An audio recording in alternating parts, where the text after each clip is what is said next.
Hello student, this is We Learn और आज हमारा टॉपिक है एक एटम का मास कैसे पता चलता है, एक न्यूट्रॉन का क्या रोल प्ले करते हैं न्यूक्लियस के अंदर। ओके, सो रदरफोर्ड जो कि डिस्कवरर थे किस पार्टिकल के, प्रोटॉन के, उन्होंने बताया कि इलेक्ट्रॉन के मास पूरा का पूरा एक एटम का मास जो होता है वो न्यूक्लियस में कॉन्सेंट्रेटेड होता है। इलेक्ट्रॉन बहुत ही लाइट वेट होता है, इसलिए आप उसको इग्नोर कर दो।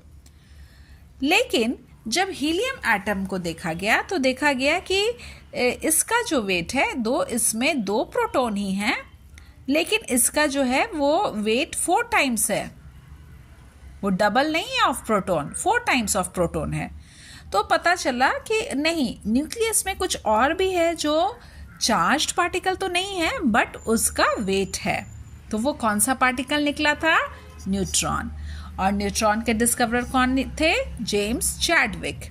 तो इन्होंने बता दिया कि न्यूट्रॉन जो है वो प्रोटॉन के इक्वल है मास में और वो न्यूट्रल पार्टिकल है, दैट्स वाई न्यूट्रॉन। न्यूट्रॉन सभी एटम में पाए जाते हैं एक्सेप्ट हाइड्रोजन।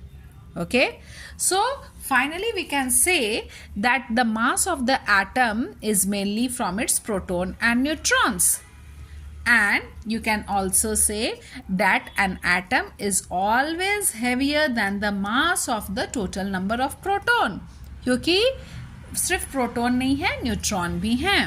और अब ये टेबल है जिसमें सब एटॉमिक पार्टिकल्स के सिंबल हैं और उनके रिलेटिव चार्जेस हैं। ये इंपॉर्टेंट है, आप ध्यान में रखना।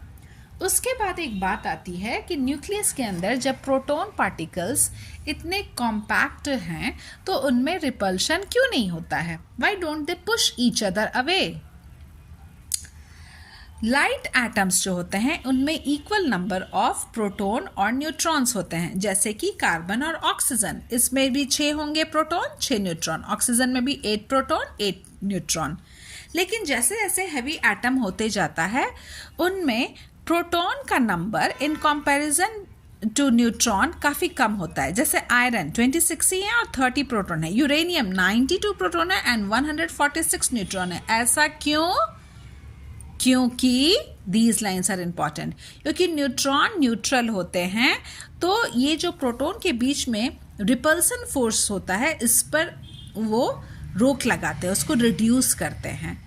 और जो न्यूक्लियर फोर्स होता है, जो इम्पॉर्टेंट होता है सब एटॉमिक पार्टिकल्स को बाइंड अप करने के लिए, उसको स्ट्रेंथन करते हैं, उसको मजबूत करते हैं। इस तरह से न्यूट्रॉन का 2 इम्पॉर्टेंट रोल हमने देखा।